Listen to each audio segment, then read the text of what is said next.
kita akan belajar tentang rumah adat dari Jawa Tengah atau rumah joglo. Yuk kita masuk ke materinya. Let's go. Rumah joglo merupakan rumah tradisional Jawa Tengah. Rumah joglo terbuat dari kayu jati yang memiliki atap menyerupai gunung dengan puncak yang datar. Atap ini disebut dengan tajuk. Bangunan rumah joglo memiliki beberapa bagian dengan fungsinya masing-masing, yaitu sebagai berikut. Pendopo adalah bangunan tambahan yang terletak di bagian depan rumah joglo. Pendopo ini digunakan untuk menerima tamu, pertemuan formal, upacara adat, dan pertunjukan seni. Meskipun untuk menyambut tamu, bagian ini tidak memiliki meja maupun kursi, melainkan hanya beralaskan tikar.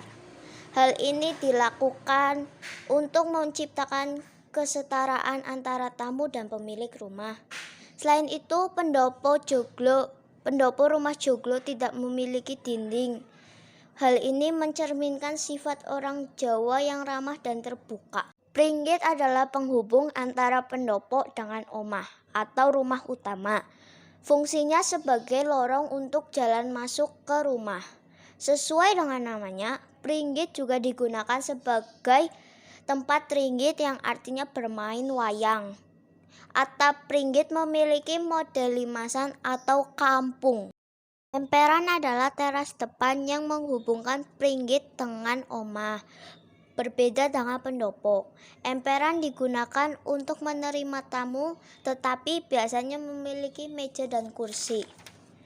Emperan memiliki makna bahwa sesama anggota keluarga dan tetangga harus memupuk rasa kekeluargaan. Bagian utama atau dalam rumah joglo ini digunakan sebagai tempat tinggal.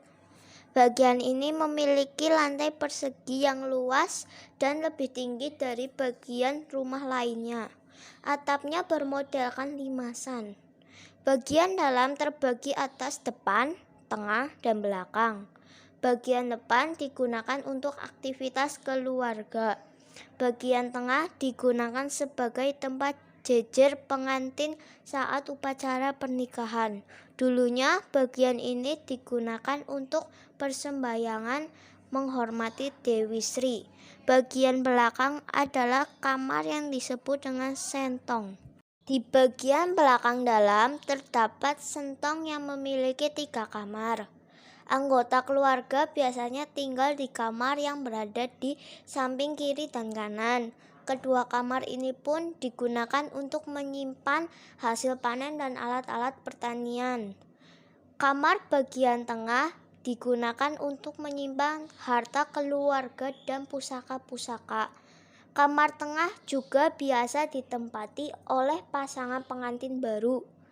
Kamar ini dianggap sebagai bagian rumah yang paling suci karena juga berfungsi sebagai tempat pemujaan Dewi Sri. Gandok adalah bangunan tambahan yang terletak di sebelah kiri dan kanan rumah.